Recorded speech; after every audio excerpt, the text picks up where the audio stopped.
The morning sun filtered through the sanctuary gates when keeper Sarah Martinez froze mid-step, her coffee mug slipping from trembling fingers. There, in the heart of the tiger enclosure, lay something that defied every law of nature she knew. A baby goat, no bigger than a house cat, had curled itself into a perfect crescent on the massive striped back of Raja, their 400-pound Bengal tiger. The goat was fast asleep. But here's what made Sarah's breath catch in her throat. Raja wasn't moving.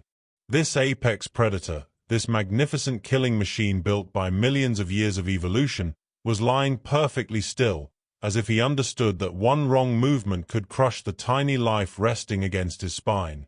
"Tom," Sarah whispered into her radio, her voice barely audible.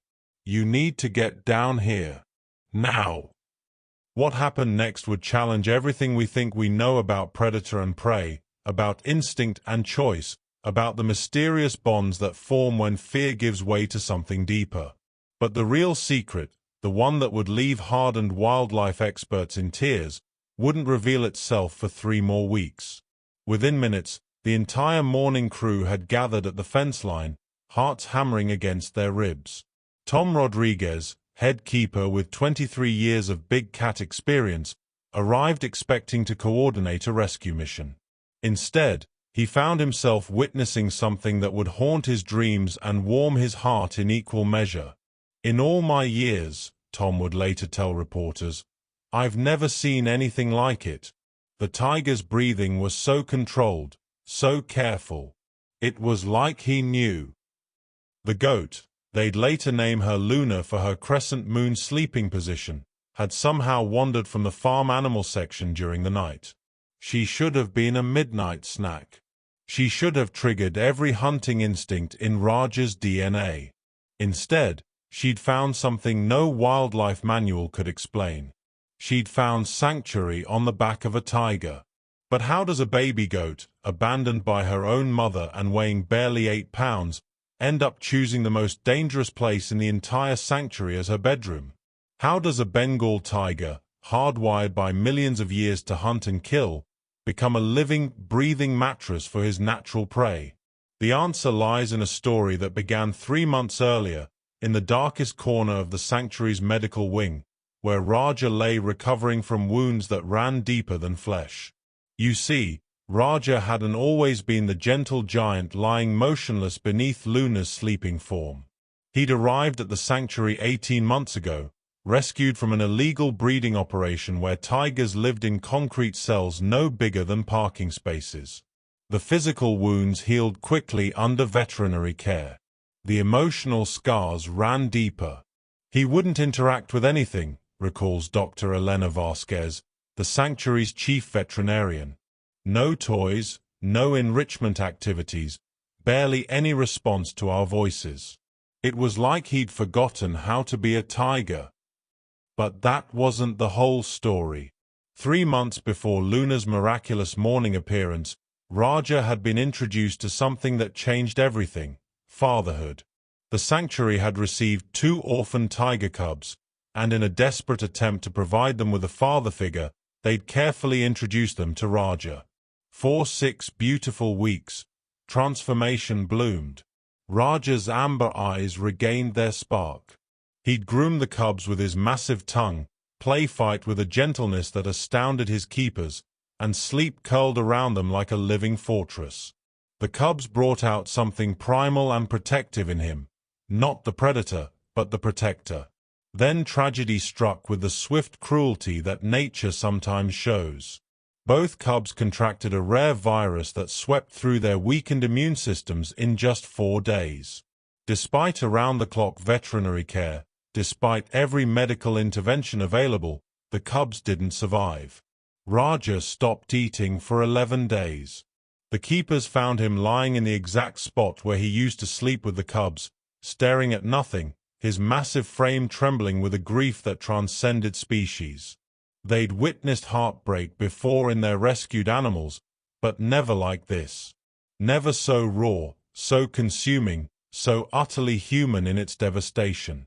"We genuinely feared we might lose him," Tom admits, his weathered hand still shaking slightly at the memory.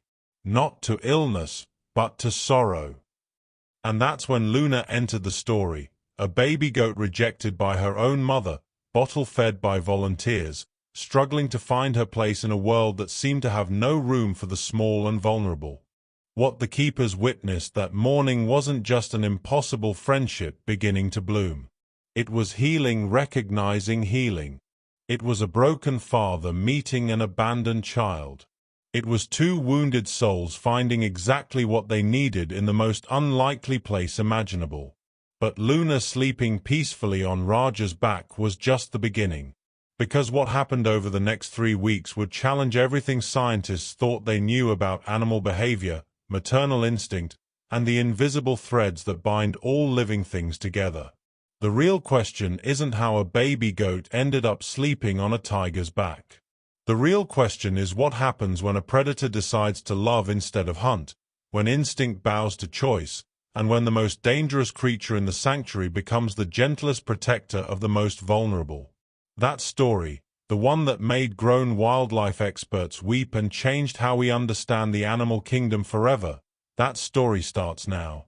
Rolling Hills Wildlife Sanctuary sits on 47 acres of rescued dreams, where broken animals come to heal and broken hearts learn to beat again.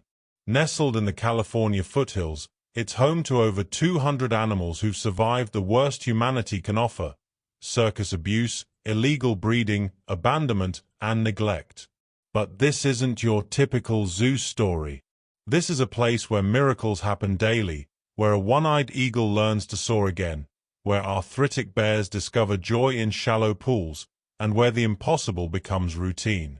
Sarah Martinez has walked these paths for 8 years, but she'd never seen anything like what unfolded before her that April morning. The coffee stain on her uniform would remain there for weeks, a reminder of the moment her understanding of the natural world shifted forever. Every morning, I check on each animal, Sarah explains, her voice still carrying the wonder of that first discovery. It's routine. Food bowls, water levels, signs of injury or distress. But when I reached Raja's enclosure, routine shattered. The sanctuary operates on strict protocols. Predators and prey animals are housed in completely separate sections, with multiple safety barriers between them. The farm animals, goats, sheep, horses rescued from neglect, live in the eastern pastures. The big cats patrol the western territories. Never the two shall meet. Except somehow, they had. Luna's journey from farm pasture to tiger's back remains a mystery that haunts the night shift workers. Security cameras show her in her pen at 11 p.m. during final rounds. By dawn, she traveled over half a mile through 3 separate fenced areas, somehow navigating locks, gates, and barriers that had contained animals for decades. She must have squeezed through gaps we didn't even know existed, admits night supervisor Marcus Webb, shaking his head. Animals are escape artists when they're determined enough, but this was different. It was like she knew exactly where she was going. But Luna's escape was just the first impossibility of many. When Dr. Elena Vasquez received the emergency call, she grabbed her tranquilizer kit and rushed to the sanctuary, mentally preparing for the worst-case scenario. In her 15 years of wildlife veterinary medicine, she'd seen every possible outcome when predators and prey meet unexpectedly. None of them ended well. I expected to find remains, she admits quietly. Maybe bones. Maybe nothing at all. Tigers are efficient hunters. They don't leave evidence. Instead, she found poetry in motion. Raja lay in his favorite morning spot, a patch of grass near the old oak tree where sunlight filters through leaves in golden streams. His massive head rested on his front paws, amber eyes alert but peaceful. And there, nestled in the curve of his spine like she belonged there, Luna slept with the deep, trusting sleep of absolute safety. The tiger's breathing was so careful, Dr. Vasquez recalls. Each inhale and exhale was measured, controlled. He was actively protecting her sleep. But the most remarkable detail wasn't visible to the human observers. It would only be discovered hours later, when slow-motion camera footage revealed the truth that would melt hearts around the world. Every 3 minutes, like clockwork, Raja would turn his massive head just slightly to check on Luna. His enormous amber eyes would track her breathing, ensuring the rise and fall of her tiny ribcage continued its steady rhythm. When she stirred, he'd freeze completely until she settled back into sleep. This wasn't tolerance. This wasn't even acceptance. This was love. The sanctuary team faced an impossible decision. The protocol demanded immediate separation. Insurance regulations, safety codes, and decades of wildlife management experience all screamed the same message: remove the goat immediately. But something in Raja's eyes gave them pause. He wasn't looking at us like a tiger guarding prey, Tom observes. He was looking at us like a father protecting his child. And that changed everything. The debate among staff grew heated. Some argued for immediate intervention. Others pushed for observation. The clock ticked toward the 9 a.m. opening time when visitors would arrive expecting routine tours, not witnessing the most unprecedented interspecies bond in the sanctuary's history. Meanwhile, Luna stirred awake, stretching her tiny legs and yawning with the carefree innocence only babies possess. She looked up at Raja's massive head looming above her, and instead of terror, her response left everyone speechless. She licked his nose. Raja's response would be captured on camera and shared millions of times across the internet. This 400-pound apex predator, this magnificent Bengal tiger with canine teeth longer than human fingers, did something that defied millions of years of evolutionary programming. He gently licked her back. But this moment of impossible tenderness was about to face its first real test. Because Luna, being a curious baby goat with no understanding of appropriate tiger etiquette, was about to do something that would either cement their bond forever or trigger the tragedy everyone feared. She was about to try to nurse. And Raja's reaction would reveal the true depth of what had bloomed between them, something that would challenge everything we thought we knew about the animal kingdom, about love, and about the mysterious forces that sometimes rewrite the laws of nature when two broken souls find exactly what they need in each other. What happened next lasted only 17 seconds, but those 17 seconds would be analyzed by animal behaviorists for years to come. Luna, driven by the same instinct that guides all hungry babies, began nuzzling against Raja's chest, searching for milk that couldn't exist. The sanctuary staff held their collective breath. This was the moment. This was when millions of years of predatory evolution would surely kick in, when the scent of vulnerability would trigger the hunter's response that lived in Raja's DNA. Instead, Raja did something that made Dr. Vasquez's knees buckle. He curved his massive body around Luna, forming a protective wall with his flesh and fur. Then, with a gentleness that seemed impossible from a creature designed to kill, he began grooming her with his enormous tongue, just like he had with his lost cubs. The care he showed, whispers Sarah, her eyes still bright with tears months later. Each lick was so controlled, so purposeful. He was cleaning her, comforting her, telling her in the only language he knew that she was safe, she was wanted, she was loved. But Luna's hunger remained, and what the staff witnessed next would become the defining moment that proved this wasn't just tolerance or even affection. This was adoption. Raja began making a sound none of the keepers had ever heard before, a deep, rhythmic rumbling that wasn't quite a purr, wasn't quite a growl, but something entirely new. Dr. Vasquez would later identify it as a nursing call, the same vocalization female tigers used to comfort their cubs during feeding. He was trying to produce milk, Dr. Vasquez explains, her voice filled with wonder. His body was responding to Luna's need as if she were his biological offspring. I've studied animal behavior for 2 decades, and I've never seen anything like it. The impossible was becoming routine. But the real test of their bond was still coming. Over the following days, Luna refused to leave Raja's side. When staff tried to return her to the farm section, She would cry with a heartbreak so profound that Raja would pace his enclosure for hours, calling back to her with sounds that shattered everyone who heard them. It wasn't just attachment, Tom observes. It was grief. They were both grieving when separated, and healing when together. The sanctuary made an unprecedented decision. Luna would stay with Raja, but under 24-hour observation. What unfolded over the next week challenged every assumption about interspecies relationships. Luna learned to walk like a tiger, padding silently on her tiny hooves, crouching low when Raja crouched, even attempting to roar with her small goat voice that came out as endearing bleats. Raja, meanwhile, seemed to remember joy for the first time since losing his cubs. She thought she was a tiger, laughed Sarah. And he treated her like one. He'd bring her his favorite toys, share his food, even try to teach her to hunt by stalking leaves and shadows. But the most remarkable behavior emerged during their daily walks around the enclosure. Raja would position himself between Luna and any potential threat, including the sanctuary staff who came to check on them. His message was clear: she was under his protection. The bond deepened when Luna developed a cough during her second week with Raja. Instead of distancing himself, as most animals do when detecting illness, Raja became even more attentive. He wouldn't leave her side, recalls Dr. Vasquez.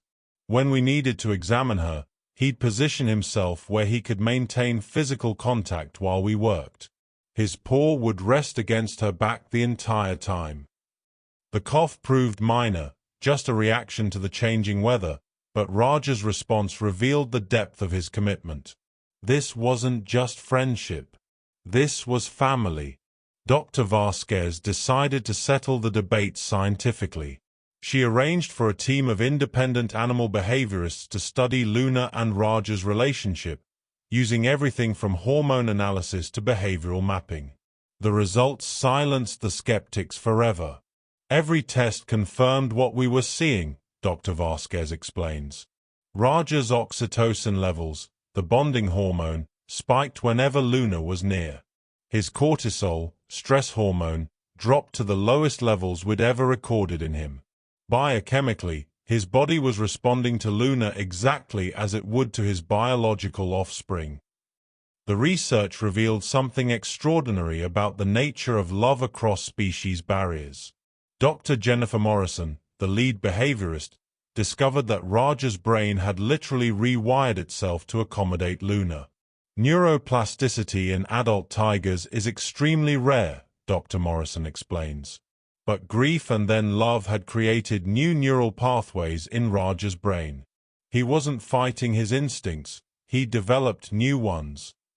Luna's brain showed equally remarkable adaptations. Despite being a prey animal, she showed no stress response to Raja's presence. Instead, her brain chemistry mirrored that of a tiger cub with its parent. The study's most profound finding concerned the healing both animals had experienced. Raja's cortisol levels, which had been dangerously elevated since losing his cubs, had normalized completely. Luna, who had shown signs of failure to thrive when rejected by her mother, now displayed perfect health markers. They were literally healing each other. What we witnessed challenged fundamental assumptions about animal consciousness and emotion, Dr. Morrison concludes. These weren't just behavioral adaptations, they were choosing to love. But the most remarkable discovery was still to come. On a rain-soaked October night, 6 months into their extraordinary partnership, Luna vanished. The storm had knocked out power across the sanctuary, disabling security cameras and making visibility nearly impossible. When Sarah arrived for the morning shift, she found Raja pacing frantically around his empty enclosure, calling for Luna with sounds of pure anguish. "I'd never heard him make those sounds," Sarah recalls, her voice tight with remembered fear. It was grief and panic and desperation all rolled into something that broke your heart to hear. The immediate fear was that Luna had been swept away by floodwater, or worse, that she'd wandered into another predator's territory during the chaos of the storm. The entire staff mobilized for an emergency search, but hours passed with no sign of the little goat. Raja's distress intensified with each passing hour. He refused food, refused water, and his pacing became so frantic that Dr. Vasquez worried he might injure himself. "He was having a breakdown," she observes quietly. Losing Luna was triggering all the trauma from losing his cubs. "We genuinely feared he might not survive it psychologically." As the search entered its second day, hope began to fade. Luna was so small, and the wilderness surrounding the sanctuary was vast and filled with dangers. Even if she hadn't been taken by a predator, a baby goat couldn't survive long alone in the wild. But Raja's behavior suggested something the humans hadn't considered. Instead of the random pacing of panic, his movements had developed a pattern. He kept returning to one specific corner of his enclosure, calling into the darkness beyond the fence line. It was Tom who finally understood what Raja was trying to tell them. He wasn't searching randomly, Tom realized. He was pointing. That big cat was trying to show us exactly where Luna had gone. Following Raja's persistent focus, Tom and the search team ventured into the thick underbrush beyond the tiger enclosure. What they found there redefined their understanding of the bond between Luna and Raja. Hidden in a natural cave formed by fallen logs and overgrown vegetation, they discovered Luna, alive, safe, and not alone. Luna had taken shelter with 3 other small animals who had also been displaced by the storm: a young rabbit, an injured squirrel, and an orphaned raccoon kit.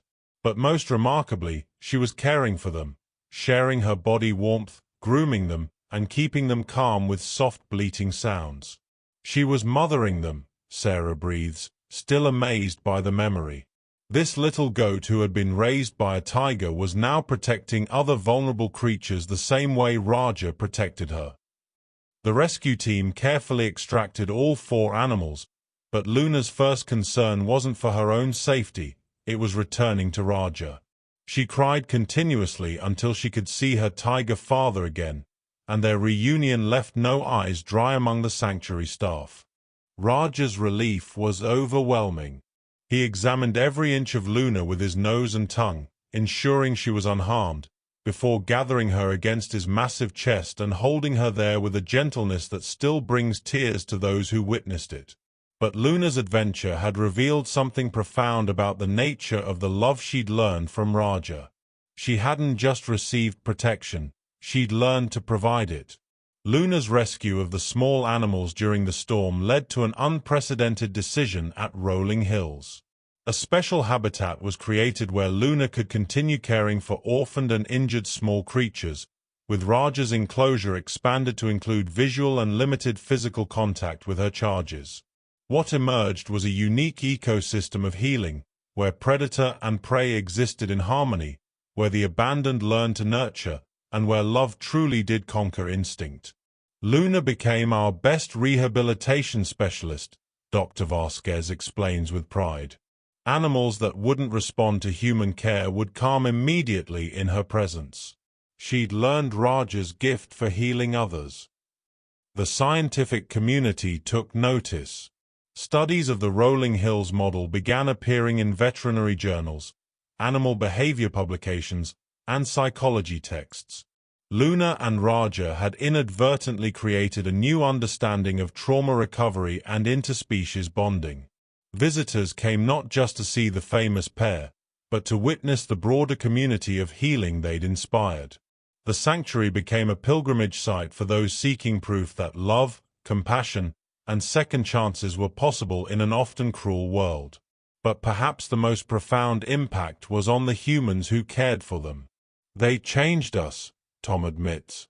Watching them heal each other, watching them choose love over fear day after day, it made us better people, better caregivers, better humans.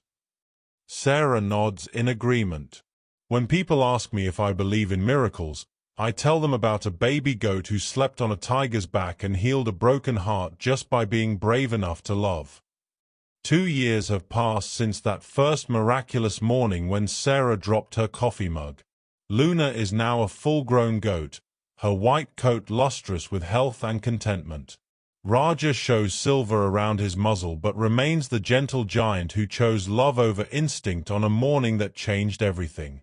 They still sleep together every night, Luna curled against Raja's massive form like a living reminder that the impossible becomes possible when love refuses to accept the boundaries others try to impose.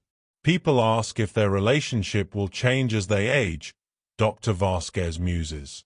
But I think they're asking the wrong question. The real question is, how has their relationship already changed us? The answer comes in the thousands of visitors who leave rolling hills with tears in their eyes and hope in their hearts. In the children who learn that differences don't have to mean division. In the adults who remember that healing is possible even after the deepest wounds.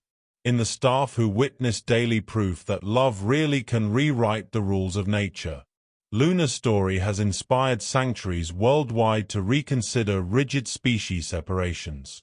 Raja's transformation has informed new approaches to treating trauma in both animals and humans. Together, they've proven that family isn't defined by biology, that healing recognizes no boundaries, and that sometimes the most unlikely friendships become the strongest bonds of all. As the sun sets over rolling hills, casting long shadows across the peaceful sanctuary grounds, Luna stretches and finds her favorite sleeping spot. Right there on Raja's back, where an abandoned baby goat first discovered that home isn't a place, it's the heartbeat you fall asleep to. Their story continues every day, every moment they choose each other, every time they prove that love truly has no limits. And somewhere in the world, another broken heart is learning that healing is possible, that love conquers fear, and that sometimes the most beautiful miracles begin with the courage to trust. Because this is more than a story about a goat and a tiger. This is a story about all of us, about our capacity to heal, to love across differences, and to find family in the most unexpected places.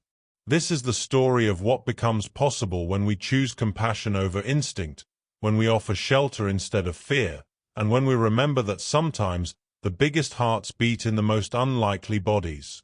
Luna and Raja taught us that love has no species, healing has no boundaries, and miracles happen every day. We just have to be brave enough to believe in them. Their story reminds us that we all have the power to be someone's sanctuary, someone's safety, someone's reason to believe in tomorrow. If this story touched your heart, remember that sanctuaries like rolling hills depend on people who believe in second chances. Every abandoned animal deserves their own miracle. Every broken heart deserves healing. And every one of us has the power to make the impossible possible.